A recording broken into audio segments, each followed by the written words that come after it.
Hello guys, welcome back to my YouTube channel. Hope everyone is doing well. So ഇന്ന് നമ്മൾ ഉണ്ടാക്കാൻ പോകുന്നത് പുട്ടും ചെറുപയറുമാണ്. അപ്പോൾ അതിനാവശ്യം പുട്ടുപൊടി, നമുക്ക് ഏത് കമ്പനീൻ്റെ പുട്ടുപൊടി വേണമെങ്കിൽ യൂസ് ചെയ്യാം. അപ്പോൾ ഇവിടെ പുട്ട് നമ്മൾ നല്ലോണം നനക്കണം. അപ്പം ഇത് ആവശ്യത്തിനുള്ള വെള്ളം മാത്രം ആഡ് ചെയ്തിട്ട് നമുക്ക് ഒരു തരി പോലെ ആകുന്നത് വരെ പുട്ടിങ്ങനെ നനച്ചു കൊടുക്കാൻ. ആവശ്യത്തിനുള്ള ഉപ്പും കൂടി ആഡ് ചെയ്തിട്ട് നല്ലോണം മിക്സ് ചെയ്യാൻ. എന്നിട്ട് പുട്ട് ഉണ്ടാക്കുന്ന പാത്രത്തിൽ വെള്ളം കുറച്ച് ചൂടാക്കി വെക്കാനിട്ട് പുട്ടും കുറ്റിയിലേക്ക് നമ്മൾ ഉണ്ടാക്കി വെച്ച് ഈ മിക്സ്ചർ എടുത്തിട്ട് പുട്ടും കുറ്റിയിലേക്ക് നമ്മൾ ഇടാൻ. എന്നിട്ട് അത് ആവി വരുന്നവരെ, ആ മേലത്തിലുള്ള ആവി വരുന്നവരെ വെയിറ്റ് ചെയ്യാൻ. എന്നിട്ട് അത് നമ്മൾ പാത്രത്തിലേക്ക് മാറ്റുവാൻ. ഇവിടെ നമ്മൾ വെള്ളത്തിൽ കുഴച്ച് പുട്ടുപൊടി നമ്മൾ പുട്ടും കുറ്റിയിലേക്ക് ഇട്ടുകൊണ്ട് നിൽക്കുകയാണ്.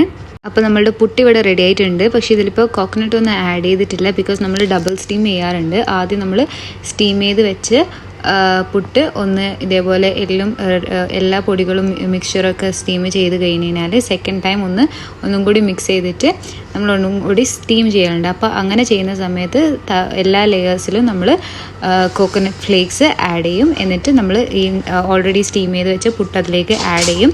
കുറച്ചും കൂടി ടേസ്റ്റ് കൂടുതലായിരിക്കും നമ്മൾ ഇങ്ങനെ ചെയ്യുന്നുണ്ടെങ്കിൽ. മറ്റേപോലെ ചെയ്ത് മാത്രമായാലും കുഴപ്പമൊന്നുമില്ല. അപ്പോൾ അതിലേക്ക് ഡയറക്റ്റ് കോക്കനട്ട് വെച്ചിട്ട് നിങ്ങൾക്ക് ചെയ്യാവുന്നതാണ്. പക്ഷെ നമ്മളിവിടെ ഡബിൾ സ്റ്റീം ചെയ്യാറുണ്ട്. സോ ഇങ്ങനെ നമ്മൾ പുട്ട് ഇവിടെ റെഡി ആയിട്ടുണ്ട്.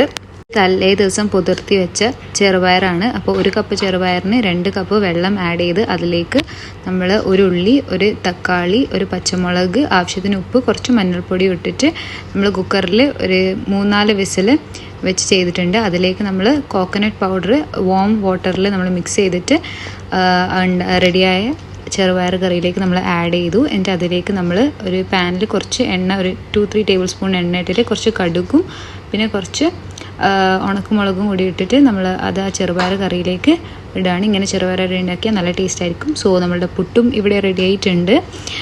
സോ രാവിലത്തെ ബ്രേക്ക്ഫാസ്റ്റ് പുട്ടും ചെറുപയറും is ready. Hope you guys like the video. If you like the video, please like, share, subscribe.